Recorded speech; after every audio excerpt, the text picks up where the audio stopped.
Nag-react na si Direk Cathy Garcia Sampana, sa isyu na umano'y hinadlangan ni Daniel Padilla, na gawin ang part 2 ng Hello Love Goodbye, matapos raw itong magselos. Sa panayam kay Direk Cathy, ay inamin niyang hindi totoo ang tsismis na ito. Aniya pa, wala raw karapatan si Daniel, na ipatigil ang ganon kalaking project.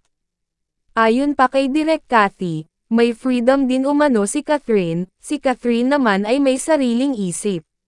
So pag gusto niya, gusto niya. Sabi pa ni Direk Cathy, wala pa umanong final na desisyon kung magkakaroon ng Hello Love Goodbye, Part 2.